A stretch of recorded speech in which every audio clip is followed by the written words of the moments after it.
дейді. Мысалы, Янушкевич жазып кеткен, бұдан бір ғасыр бұрын Радловтар жазып кеткен.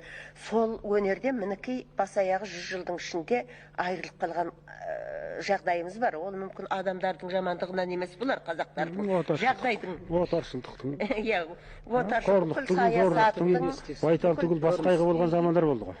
Сол шешендікті танытатын орнымыз болмады ғой.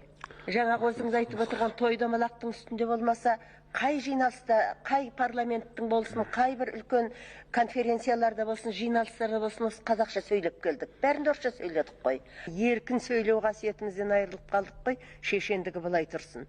Еркін, таза ойымызды топ алдына шыққанда осы қиналмай айтып беру, соны қайтаруымыз керек. Сонан кейін барып, жаңағыдай бір реті келген тұс болатын болса, әдемі сөйлеуге көшіртуіміз керек. Өте дұрыс айтып отырсыз, балалар мына көркем әдебиетті оқысын. Әсіресе мына тарихи әдебиеттерде, тарихи романдарда, Әбіш Кекілбаевтың Үркерінде, анау Тәуке ханның 3 кеңесшісі бар ғой, 300-ден шыққан 3 биді қандай әдемі сөйлетіп береді.